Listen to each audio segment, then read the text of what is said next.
21번 시편 34편을 교독하시겠습니다. 내가 여호와를 항상 송축하며 내 입술로 항상 주를 찬양하리이다.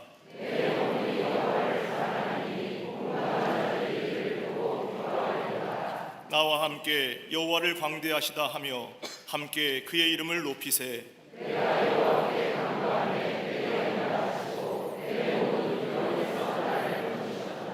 이 곤고한 자가 부르짖음에 여호와께서 들으시고 그의 모든 환난에서 구원하셨도다.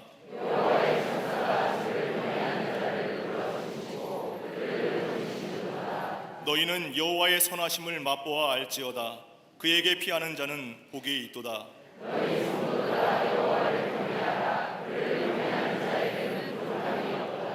젊은 사자는 궁핍하여 주릴지라도 여호와를 찾는 자는 모든 좋은 것에 부족함이 없으리로다. 아멘. 우리 주 예수 그리스도를 믿사오니 이는 성령으로 잉태하사 동정녀 마리아에게 나시고 본디오 빌라도에게 고난을 받으사 십자가에 못 박혀 죽으시고 장사한 지 사흘 만에 죽은 자 가운데서 다시 살아나시며 하늘에 오르사 전능하신 하나님 편에 앉아 계시다가 저리로서 산자와 죽은 자를 심판하러 오시리라. 성령을 믿사오며 거룩한 공예와 성도가 서로 교통하는 것과 죄를 사하여 주시는 것과 몸이 다시 사는 것과 영원히 사는 것을 믿사옵나이다. 아멘.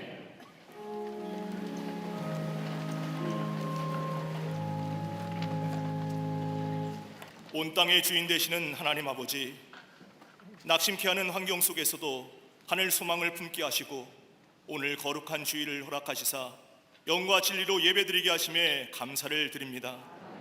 주님의 영광과 강치 앞에 온전히 예배드릴 때 피상적 신앙에서 벗어나 큰 기쁨 중 주님을 찬양하는 신앙의 진수를 경험하는 회복의 시간으로 인도하여 주시옵소서. 지난 주간의 삶을 돌아볼 때 하나님 앞에서 마음이 바르지 못한 악함을 자복하고 회개하오니 인정 욕구와 자기 속임 같은 불신물을 씻음받게 하옵소서. 죄의 본성에서 깨어나게 하시며 성경적인 조명으로 속사람이 날로 새로워지는 은혜를 누리게 하여 주시옵소서. 측량 못할 은혜로 대한민국과 열방을 치유하실 하나님 아버지, 여러 난제들을 헤쳐나갈 수 있는 지혜를 더하시며 성경을 통치의 교과서 삼는 대한민국 되게 하사 공의로운 정치, 정직한 경제, 신뢰받는 사회로 거듭나게 하옵소서. 국민 다수의 역차별 논란을 야기하는 포괄적 차별금지법과 사회기초제도를 무너뜨리고 동성결혼을 노골적으로 인정하는 악법의 재개정 시도가 무산되게 하사 대한민국과 한국교회 다음 세대가 지켜지게 하옵소서. 기독 사학들마다 신앙교육과 예배가 존중되며 건학 이념과 정체성이 지켜지므로 차세대 교육 선교가 지속되게 하옵소서. 연일 미사일 발사를 하는 북한 정권의 무모하고 위험한 시도들을 헛되게 하옵시며 고통 중에 부르짖는 백성들의 신음을 들으시사 복종의 그늘에서 벗어날 수 있도록 피 흘림 없는 복음적 평화 통일을 속히 허락하옵소서. 전쟁 가운데 있는 나라들을 평화의 왕으로 오신 예수 그리스도의 사랑으로 덮어주시사 진정한 평화의 길이 열리게 하여 주시옵소서. 광림의 제단을 부욕케 하시는 예수의 생명을 열방에 증거하는 교회로 인도하시는 하나님 아버지, 온 교회가 일치된 순종으로 부르심의 자리에서 생명의 복음을 전할 때 기적같이 구원의 역사가 넘쳐나게 하여 주시옵소서. 세우신 부서와 기관마다 하나님의 것을 하나님 앞에 돌려드리는 청지적 믿음의 용량이 확장되게 하사 사도행정적 공동체로 더욱 세워지게 하여 주시옵소서. 속해 선교회마다 복음의 능력과 사회적 리더십으로 고통받는 세상을 회복케 하는 축복의 통로가 되게 하옵소서. 다음 세대를 세워갈 교회 학교와 어린이집, 샤이닝 부서와 사랑부, 청년부와 청장정부마다 성령과 지혜가 충만한 믿음의 인재로 성장하여 열방을 복되게 하는 글로벌 리더로 세워지게 하옵소서. 동탄광림교회 건축이 은혜의 물된 동산으로 온전히 완성되어 복음주의 쇠퇴를 막는 강력한 영적 방파제로 쓰임받게 하옵소서. 선교 미래를 준비하고 건강한 목회자를 양성할 잠비아 선교센터와 광림신학교를 봉헌하게 하셨사오니 하나님 나라의 선교 영토가 아프리카 전역으로 무한 확장되게 하옵소서. 믿음과 사랑 위에 세워진 가정과 일터마다 복의 복을 더하시사 사람에게는 전적 독립, 예수님께는 전적 위탁함으로 세상을 변화시키는 회복의 진원지로 쓰임받게 하여 주시옵소서. 성도들을 향한 목양 일념과 국내 선교를 향한 사명을 감당하시는 담임 목사님께 성령의 권능으로 충만케 하사 시대를 회복시키는 사명 넉넉히 감당케 하옵소서. 오늘도 말씀을 대언하실 때 주님의 말씀이 흥왕하여 생명 역사의 맥박이 펄펄 뛰는 은혜의 시간으로 인도하여 주시옵소서. 함께 예배드리는 광림 남교회와 서교회, 북교회와 국내 선교지, 방송으로 예배드리는 성도들 가운데도 말씀의 귀와 믿음의 눈이 열리는 성령 충만한 임재 앞에 나가게 하옵소서. 강단을 아름답게 장식한 손길과 거룩한 예배를 위해 여러 모양으로 섬기는 이들에게 갑절의 은혜를 더하시사 세상을 압도하는 영적 기쁨을 가지고 독수리처럼 비상하게 하옵소서. 온 교회 위에 옛것은 떠나고 새로운 생명의 입이 돋아나게 하옵소서. 병상에서 주일을 보내는 이들마다 믿음으로 간구할 때 못 고칠 질병이 없으신 주님께서 깨끗이 치유하여 주옵소서. 하나님의 사랑과 선하신 능력을 믿음으로 고백하는 갈릴리 성가대와 오케스트라의 찬양을 기뻐 받아 주옵시며 찬양 가운데 하나님의 영광이 드러나게 하여 주시옵소서. 오늘도 성령 충만한 거룩한 예배를 통해 온 교우들을 거꾸로 된 세상을 바로잡는 복음의 용사로 우뚝 세워주시는 우리 주님 예수 그리스도의 이름으로 감사하며 간절히 기도드리옵나이다. 아멘. 오늘 성경 말씀은 출애굽기 15장 22절에서 27절까지입니다. 모세가 홍해에서 이스라엘을 인도하매 그들이 나와서 수루 광야로 들어가서 거기서 사흘 길을 걸었으나 물을 얻지 못하고 마라에 이르렀더니 그곳 물이 써서 마시지 못하겠으므로 그 이름을 마라라 하였더라. 백성이 모세에게 원망하여 이르되 우리가 무엇을 마실까 하매 모세가 여호와께 부르짖었더니 여호와께서 한 나무를 가리키시니 그가 물에 던지니 물이 달게 되었더라. 거기서 여호와께서 그들을 위하여 법도와 율례를 정하시고 그들을 시험하실세 이르시되 너희가 너희 하나님 나 여호와의 말을 순종하고 내가 보기에 의를 행하며 내 계명에 귀를 기울이며 내 모든 규례를 지키면 내가 애굽 사람에게 내린 모든 질병 중 하나도 너희에게 내리지 아니하리니 나는 너희를 치료하는 여호와임이라. 그들이 엘림에 이르니 거기에 물샘 12과 종려나무 70그루가 있는지라. 거기 그들이 그물 곁에 장막을 치니라. 아멘.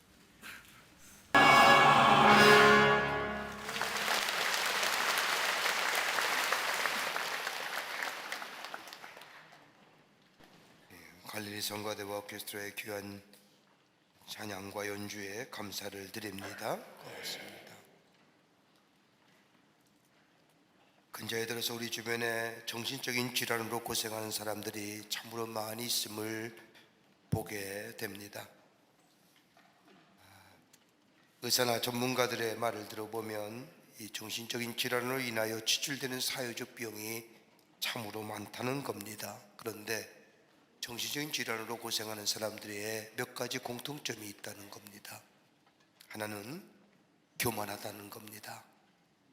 이상하게 들리시겠지만 저들이 하는 말을 들어보면 자신들이 가장 잘난 사람이라는 겁니다. 우리 주변에도 교만한 사람 참 많죠. 별것도 아닌 것 가지고 마치 그것이 자신의 모습인 양 다른 사람들을 무시하며 살아가는 사람들. 여러분, 교만하면 정신적인 질환에 걸리기가 쉽습니다.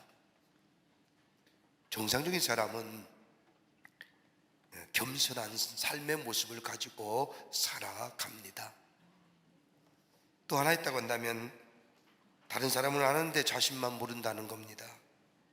자신의 정신적 이상 증세를 인정하지 않는다는 겁니다. 나는 병이 없다, 또는 저 나쁜 사람들이 나를 여기에 가두었지 나는 정상이다라고 이야기한다는 겁니다. 자기가 절대로 정신적 질환을 가지고 있다고 인정하지 않는다는 겁니다. 다른 사람들은 이상하게 보는데 자신은 자신에 대하여 지극히 정상적인 사람으로 생각한다는 것, 이게 두 번째 공통점이라는 겁니다. 또 하나 공통점이 있다고 한다면 자각 증세가 없다는 겁니다. 이 병에 걸리면 자각 증세가 있어. 그리고 병원을 찾기도 하고 의사 선생님을 만나기도 하지만 이 자각 증세가 없으면 자기가 병에 걸린 걸 모릅니다. 정신적 이상 증세는 자각 증세가 없습니다. 자신이 지극히 정상이라고 생각하기 때문입니다. 그러기에 이것만큼 고칠 수 없는 난치의 질병이 없다고 말합니다. 증상은 완화될지 모르지만 근본적인 치료는 잘 안 된다는 겁니다. 아들프 쾌자드라고 하는 미국 상담학자가 현대인을 가리켜 이렇게 이 시대를 사는 현대인을 정의합니다. 현대인은 하나같이 자신의 존재에 대한 혼돈과 불평으로 말미암아 고통당하고 있다라고 이 시대를 사는 현대인에 대하여 정의 내린 것을 읽을 수가 있습니다. 좀 더 쉽게 얘기한다면 자신의 존재에 대하여 바르게 알지 못한다는 겁니다. 내가 누구인지, 내가 어떤 존재인지 바른 판단이 없기에 혼돈 그리고 불평이 있다는 겁니다. 혼돈과 불평은 우리의 삶의 질을 떨어뜨립니다. 발달 심리학자도 똑같은 유사한 이야기를 합니다. 여러분, 청소년기에는 왜 자신의 모습이 못생겼을까? 왜 내가 키가 작을까? 외형적인 모습에 불평과 불만이 그리고 카오스로 혼돈으로 빠져들게 합니다. 청년의 때 와서는 자기 성격과 더불어 능력에 대하여 불평하고 혼돈스러워합니다. 왜 내 성격은 이렇게 못됐나? 언제나 비교하면서 다른 사람보다 못한 것을 얘기합니다. 왜 나는 다른 사람보다 능력이 부족할까? 그러나 작년에 와서는 또 다른 관점에서 불평과 혼돈 속에 빠져들게 한다는 겁니다. 자신의 생애와 더불어 자신이 지니고 있는 것에 대한 불평입니다. 난 이것도 못 낳고 저것도 못 낳고 배우질 못했고 돈도 없고 내 자식은 왜 이러하는지, 다른 집 자식은 잘 성장했는데, 즉 자신의 지나온 일에 대한 불평과 후회가 많다는 겁니다. 그런데 이것을 이길 수 있는 것은 다름이 아니라 내가 누구인지를 바르게 아는 존재가 될 때에, 자신에 대한 존재인식이 분명할 때에 그 삶은 모든 것으로부터 자유로운 존재로서 참된 삶, 복된 삶을 살아갈 수 있다고 말합니다. 오늘 본문의 말씀을 보면 이스라엘 백성이 홍해를 건너 광야로 나옵니다. 물리적으로 정치적으로 볼 때 애굽에서의 노예 생활에서 완전히 자유함을 얻은 자유인의 걸음이요 삶이었습니다. 애굽과의 인연도 끊겼음에도 불구하고, 그런데 여전히 이스라엘 백성들의 가운데에는 애굽에서의 노예 모습을 버리지 못한 채 하나님의 이끌려 광야길로 나와 하나님의 약속의 땅인 가나안 땅을 향해 나아갑니다. 애굽에서 나와 홍해를 건너는 사흘 길을 가다가 마실 물이 없어진 겁니다. 말하는 곳에 이르러 겨우 샘물 하나를 찾았는데 그 샘물을 마실 수가 없습니다. 목이 마르자 이스라엘 백성이 모세를 원망하고 하나님을 원망하기 시작합니다. 그때 모세는 하나님께 엎드려 마실 물을 달라고 간절히 기도하게 될 때에 하나님께서는 모세를 통하여 나무를 가지를 그 마라의 쓴물에 던지라고 말씀하십니다. 모세가 하나님이 명하신 대로 가진무가지를 던졌더니 마라의 쓴물이 단물이 된 겁니다. 하나님의 신비로운 기적으로 인하여 쓴물이 변하여 단물이 된 것을 마시고 이스라엘 백성이 다시금 힘을 얻어 가나안의 약속을 떠나여 나아가다가 불과 얼마 안 떨어진 곳에 엘림이라는 오아시스에 도착하게 됩니다. 엘림이라는 곳에 도착해 보니 광야의 오아시스요, 그곳에는 12군데의 샘물에서 물이 터져 나오고 수십 수의 종려나무가 우거져 마치 낙원과 같은 곳이었습니다. 이곳에 도착한 이스라엘 백성들, 그곳에 무려 42일 동안 머물다가 다시금 가나안 땅을 향하여 저들의 걸음을 옮겼다는 것이 오늘 본문의 말씀의 내용입니다. 여러분, 우리네 인생의 여정 늘 샘물만 솟아나는 삶일까요? 쓴물은 없나요? 오히려 단물보다는 먹을 만한 생물보다는 쓴물이 우리의 마음속에 깊게 가라앉아 시도 때도 없이 생각나게 하는 아픈 쓴물, 다른 사람에게 말하지 못할 쓴물들, 마치 저 룻기서에서 나오는 것처럼 나비가 베들레헴을 떠나 잘 살아보기 위해서 모압으로 내려갔다가 아들도 잃고 또 남편도 잃고 마지못해서 베들레헴에 돌아올 때에 베들레헴 사람들에게 얘기했던 것처럼 나를 더 이상 나옴이라 부르지 말고 나를 마라라 불러다오라고 외쳤던 것처럼 우리의 인생의 여정 속에 쓴물은 없는지요? 한밤중의 인생은 아닌지요? 마치 이스라엘 백성처럼 애굽에서 나와 홍해의 기적을 경험했음에도 불구하고 우리 안에 불안함과 더불어 때로는 우리의 길이 바른 길인지 의구심을 또한 의심을 하며 걸어가는 삶은 아닌지요? 마라의 쓴물처럼 이것 때문에 지치고 낙심하며 원망하지는 않은지요? 이것 때문에 우리 자신 안에 불안함과 더불어 혼돈스러운 것은 아닌지요? 어떻게 하면 우리 마라의 쓴물을 단물로 바꿀 뿐만 아니라 한 걸음 더 나아가 엘림의 축복을 받으며 사는 하나님의 백성의 삶으로 살아갈 수 있을까요?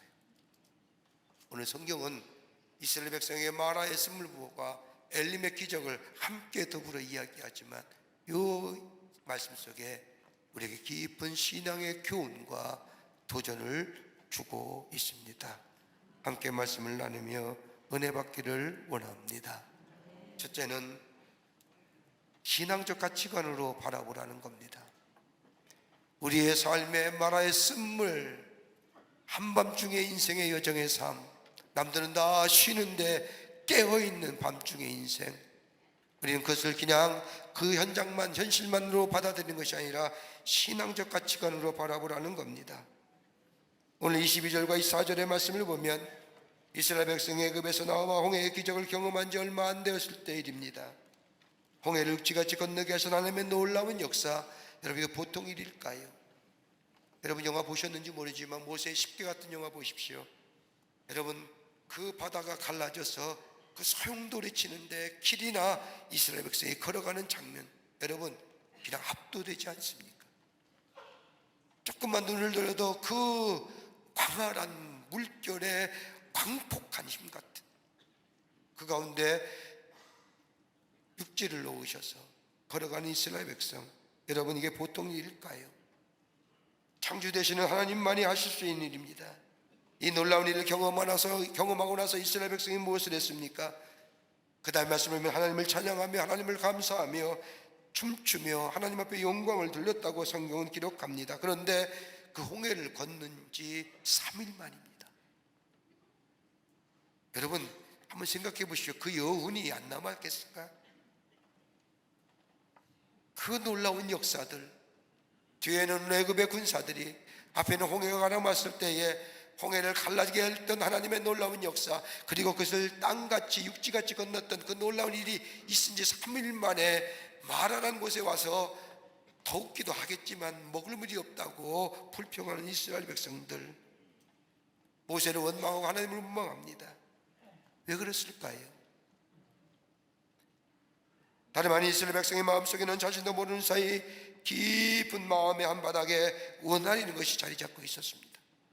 착취당하고 억압당했던 애굽에서의 노예 생활로 익숙했던 이스라엘 백성들, 노예로 살았기에 저들은 마음 깊은 곳에 원망과 원한이라는 것이 자리 잡고 있었습니다.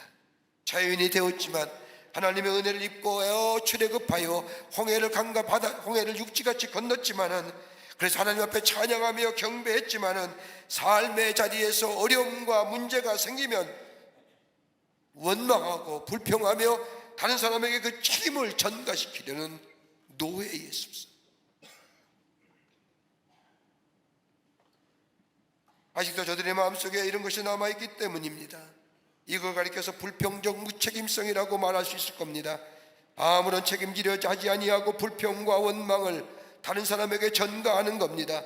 여러분 이런 사람들의 특징은 뭐냐? 지극히 현재 지향적이라는 겁니다. 지금 좋으면 좋은 겁니다. 지금 좋으면 하나님의 은혜가 내게 임하는 것 같고, 내가 좀 불편하고 어려우면 하나님 날 사랑하지 않는 것처럼 생각하는 것. 과거의 것들, 과거에 경험했던 하나님의 놀라운 능력이나 은혜 잊어버리고 지금의 것만 바라보며 불평하고 원망했던 이스라엘 백성의 모습, 지금 우리가 사는 삶의 모습은 아닌지요? 문제가 해결되면 참 기쁘고 감사하며 하나님 앞에 영광을 돌리며 하나님의 은혜이지, 근데 얼마 지나지 않으면 또 다른 문제가 우리의 삶에 문제의 연속이듯이 다른 문제가 우리에게 찾아오면 하나님을 잊어버리며 베푸신 은혜를 잊어버리며 과거에 경험했던 그 놀라운 하나님의 사랑과 역사하심을 잊어버리며 사는, 그래서 원망하고 불평하며 원한의 자리에 다른 사람에게 그 원망과 원한을 전가시키는 우리의 삶의 모습은 아닌지요?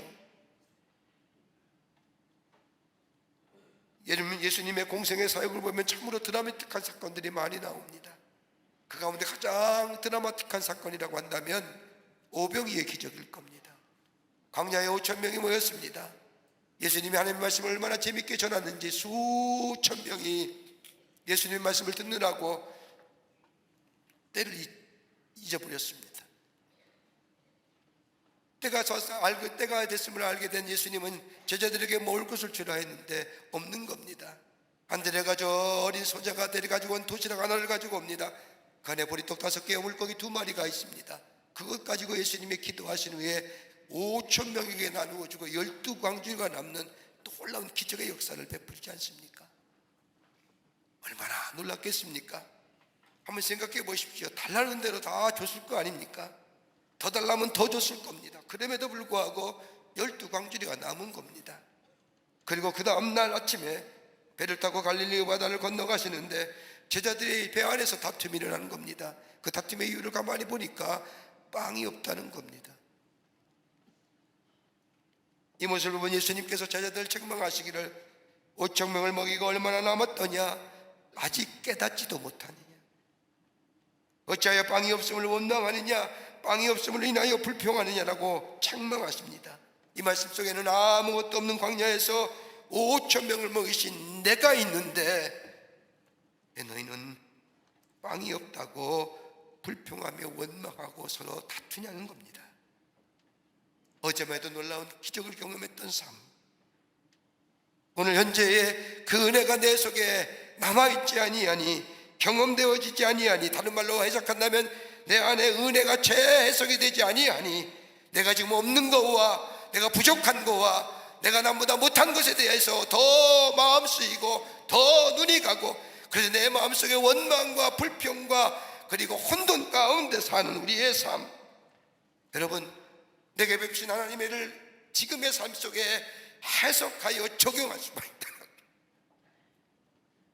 지금의 어려움은 얼마든지 이겨나갈 수 있으리라 믿습니다. 안 그렇습니까? 이스라엘 백성은 하나님의 베푸신 은혜를 까마득하게 잃어버렸습니다. 그것도 3일 전입니다. 홍해를 육지같이 건넜던 사건들, 놀라운 일이지요. 그런데 이스라엘 백성이 잊어버리고 지금의 없는 것과 지금의 부족한 것, 하나님이 채우시고 인도하신 것을 잊어버리고 없는 것과 부족한 것에 대하여 원망하고 불명했던 저들의 삶, 그러기에 하나님의 약속을 까마득하게 잊어버린 거죠. 1929년 미국의 경제대회 공항에서 있었던 일입니다. 공장과 은행이 다 경제공황으로 인하여 문을 닫고 모든 산업이 마비되었습니다. 더 이상 경제가 살아날 기미가 보이지 않자 많은 기업주들은 잇따라 파산을 신청합니다. 이때 라스코라고 하는 청년이 투자했던 돈을 다 찾아가지고 모든 사람이 어렵다 할 때에 이 라스코는 맨하탄에 땅을 삽니다. 그리고 건물을 짓기 시작을 합니다. 지금이 어느 때인데 그런 무모한 짓을 하느냐 하면서 많은 사람들이 그를 보고 비웃었습니다. 하지만 이 라스코는 다른 사람들의 원망과 불평과 부정적 시간에 조금 더 개의치 않았습니다. 그리고 건물을 점점점 올리기 시작합니다. 경제공황으로 인하여 모든 사람이 절망과 좌절감에 실패감에 젖어들었을 때 그는 그 당시 가장 세계에서 높은 102층의 엠파이어 스테이트 빌딩을 건축합니다. 그리고 엠파이어 스테이트 빌딩이 세워지면서 미국의 경기가 회복되기 시작을 했습니다. 지금은 그 건물에 무려 3만 명이 넘는 입주의 사람들이 사무실에 있고, 연간 2천만 명이 넘는 뉴욕을 방문한 관광객들이 그 엠파이어 스테이트 빌딩을 돌아보고 올라가는 유명한 빌딩이 되었습니다. 그 빌딩을 완공한 후에 한 기자가 묻기를, 어떻게 경제 위기라고 하는, 공황이라고 하는 위기 속에 그러한 일을 할 수 있었습니까? 라고 묻자 이 라스코가 얘기하기를, 저는 제 마음속에 부어주시는 하나님의 약속을 보았고, 그리고 내게 베푸신 과거의 은혜, 그 은혜를 지금의 위기 속에 새롭게 해석하면서 하나님이 나와 함께 하시고 나를 도우실 것이고 나를 인도해 주실 것이고 그 약속을 나에게 성취하실 것이라고 하는 것을 내가 믿었기에 위기를 기회로 삼았습니다 라고 대답했답니다. 라마의 썰물 같은 우리의 인생의 여정, 한 번만 그치는 것이 아니라 계속해서 우리 가운데 다가오는 아픈, 어려움, 걱정, 염려.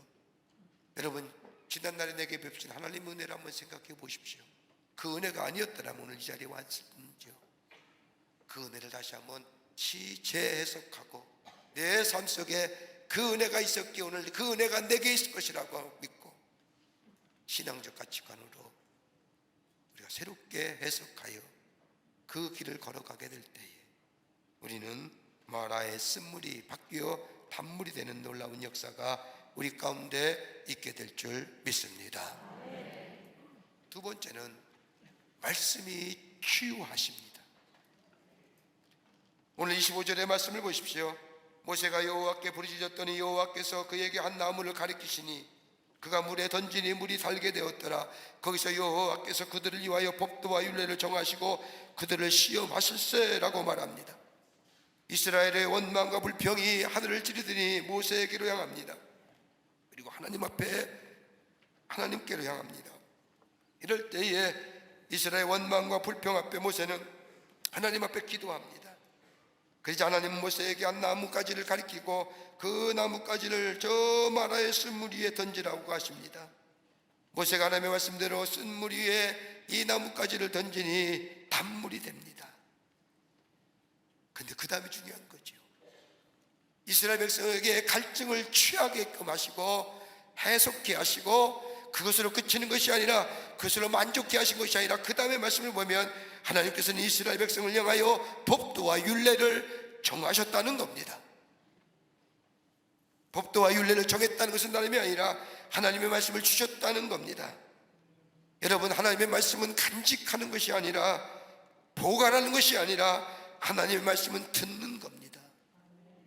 그러게 로마서 10장 17절의 말씀을 보면 믿음은 그리스도의 말씀을 들음에서라고 말합니다. 여기서 듣는다고 하는 말은 헬라어로 아코에스라고 말하는데 말로 듣는 행위, 집중해서 듣는 것. 그러게 믿음은 들음에서 나는 겁니다. 하나님의 말씀을 듣게 될 때 낳는 겁니다. 다름이 아니라 하나님의 말씀에 듣는다는 것은 하나님께 초점을 맞추어 듣는 겁니다. 여러분, 여기에 마음이 움직여집니다. 여기에 감동이 오는 겁니다. 여러분, 사도행전 14장의 말씀을 보면 루스드라의 안진뱅이가 걷는 기사가 나옵니다. 바울이 성경 말씀을 전할 때 루스드라의 안진뱅이 바울이 전하는 예수의 말씀을 맨 앞에서 열심히 듣습니다. 바울을 뚫어져라 보는 겁니다. 여러분, 설교할 때 가장 무서운 사람이 어떤 사람인 줄 아십니까? 뚫어져라 보는 겁니다. 그것처럼 무서운 거 없어요. 그러면 뭐요? 시선을 내가 돌려요. 내가 이렇게 뚫어지라 보는 것은 내 저를 안 보기 때문에 뚫어지라 보는 거죠. 바울의 말씀을 전하는데 뚫어지라. 바울이 얼마나 마음이 감동이 되겠습니까? 바울 또한 이 루스드라의 안진뱅이를 눈여겨보는 겁니다. 말씀에 귀 기울이는 이 루스드라의 안진뱅이의 모습, 바울은 그 모습 속에 구원받을 만한 믿음을 발견합니다. 사도 바울의 마음이 또한 뜨거워진 겁니다. 말씀을 마친 후에 루스드라에 나면서부터 안진뱅이에게 바울이 다가가 말합니다. 일어나라라고 명하니 안진뱅이가 벌떡 일어납니다. 여러분, 무엇이 이런 기적을 가능했을까요? 말씀을 듣는 겁니다. 말씀을 들을 때 믿음이 생기고 그 믿음이 생명력의 역사를 일으킨 겁니다. 그러기에 말씀을 듣는 것보다 중요한 것이 없습니다. 들어야 합니다. 우리 안에 새로운 생명의 역사를 일으키려고 하면 말씀을 들어야 합니다. 여러분, 예수님의 치유의 사역을 보십시오. 말씀이 전하여질 때에, 그리고 그 전해지는 말씀에 귀 기울일 때에 비로소 치유의 역사가 일어난 것을 보게 됩니다. 그러기에 말씀에 귀 기울여야 됩니다. 하나님에게 내게 뭐라 말씀하시는지 말씀에 초점을 맞춘다는 것은 예수님께 초점을 맞추는 것이요, 원색적으로 말하자면 그 말씀을 받아 먹고 영의 양식으로 삼는 겁니다. 여기에 역사가 일어납니다. 불안이 사라집니다. 염려가 사라집니다. 하나님 말씀이 들어와 저 요셉에게 얘기한 것처럼 두려워 말고 놀라지 말라, 내가 너와 함께함이라. 삶의 미래 불확실성에 저 루스 광야에서 돌베개를 베고 잠을 청했던 야곱에게 내가 너와 함께함이라, 내가 너에게 약속한 것을 다 이렇게까지 내가 너를 떠나지 아니라고 하는 그 약속의 말씀이 들려오게 될 때에 여호수아는 장막에서 나오게 되었고, 이 야곱은 그 자리에서 단을 쌓아 하나님 앞에 예배하며 하나님이 나의 하나님이 되십니다라고 고백했던 그 놀라운 생명의 역사가 말씀을 들을 때에 우리 가운데 있어지게 됩니다. 이게 발전되면요, 믿음이 성장하는 겁니다.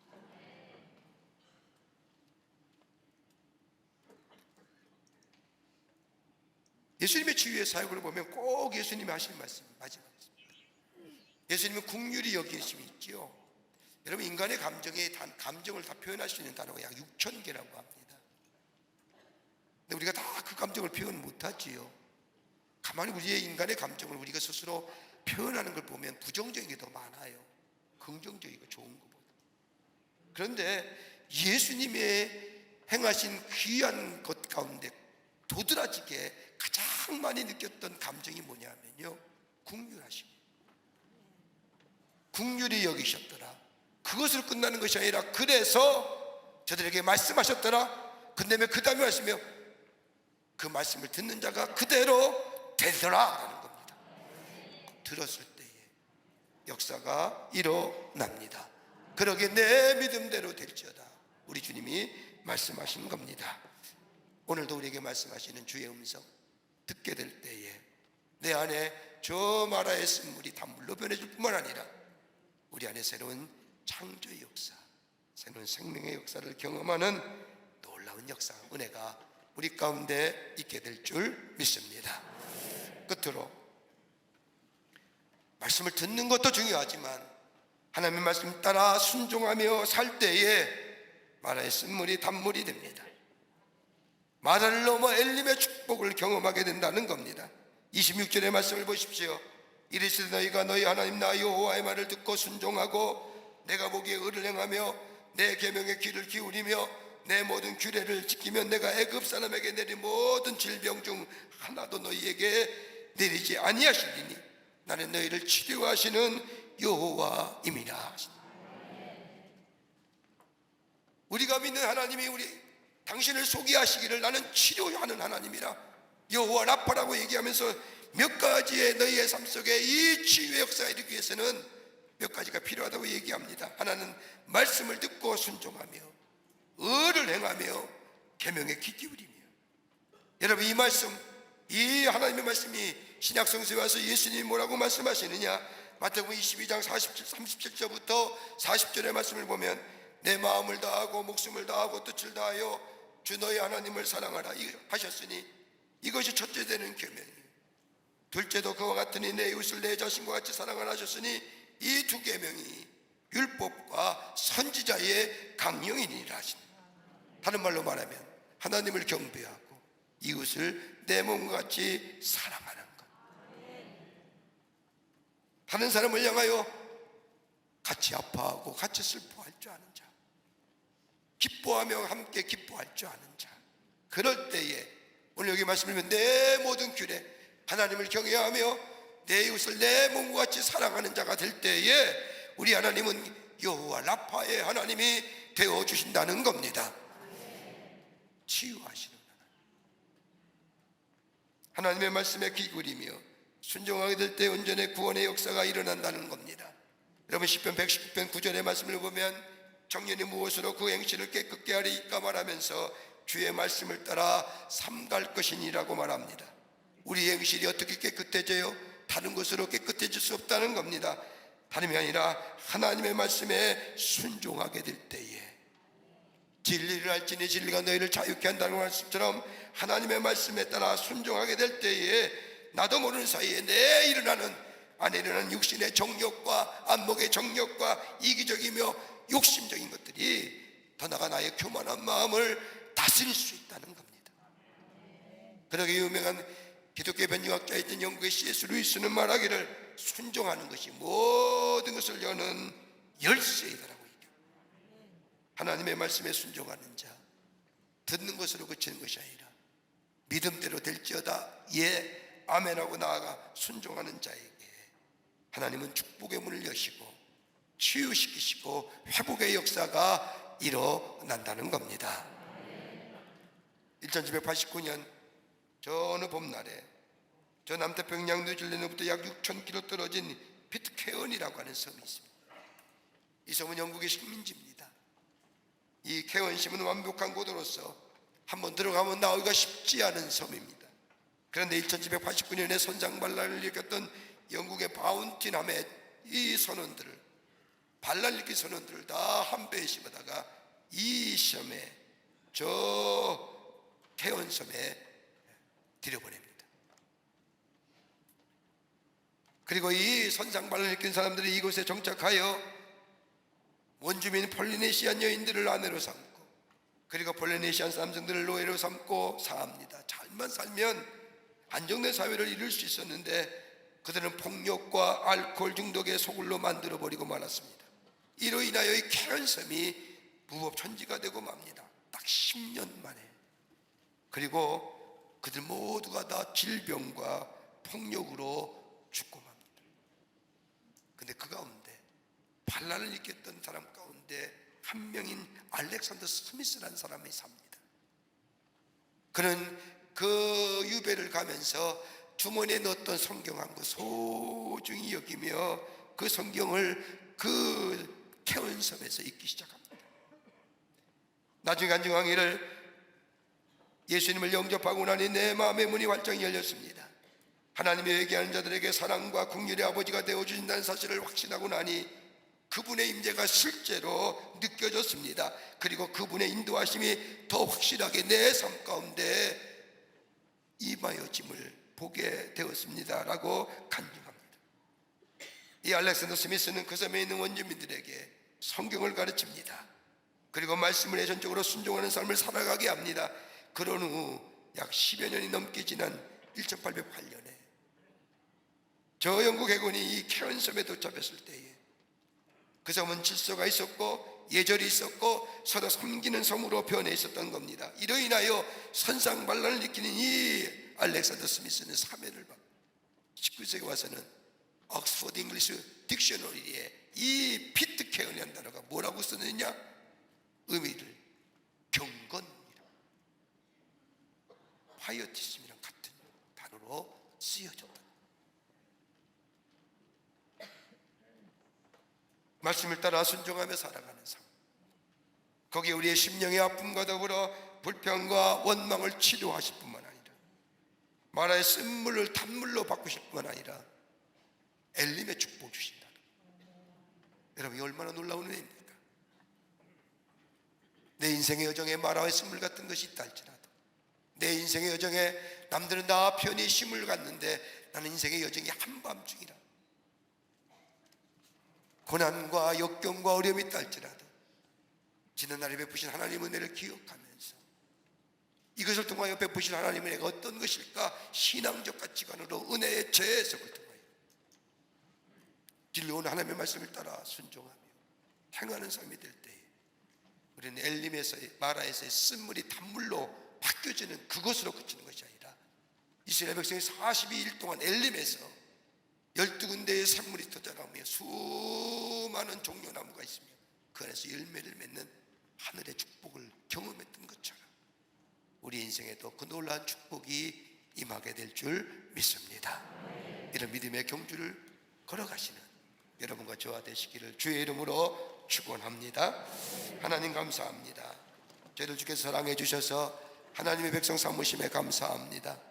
우리 인생의 여정에 마라의 쓴물 같은 우리의 인생의 여정이 있다 할지라도, 인생의 한밤중 같은 삶이라 할지라도, 원망하고 불평하며 다른 사람에게 책임을 전가하는 것이 아니라 내게 베푸신 하나님 은혜를 재해석하게 하시고 들려오는 주의 말씀 따라 순종하며 살아가는 자 되게 하여 주셔서 우리 안에 치유와 회복의 역사를 통하여 더 나아가 엘림의 축복을 누리며 사는 복된 하나님 나라의 백성이 되게 하여 주시옵소서. 성령이 도우실 줄 믿으며 예수님의 이름으로 기도하옵나이다. 아멘.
하나님 아버지의 한량없으신 사랑하심과 성령님의 내재하심과 동행하심과 임재하심이 오늘 거룩한 주의 날 주의 전에 올라와 마음과 정성을 모아 예배하며 주신 말씀 가슴에 품고 저 세상에 나가 말씀 가운데 순종함으로 새로운 생명의 역사를 일으키기로 결단하며 저 세상을 향해 나아가는 당신의 거룩한 백성들의 걸음걸음 위에 주께서 지금으로부터 영원토록 함께 하시기를 간절히 축원하옵나이다.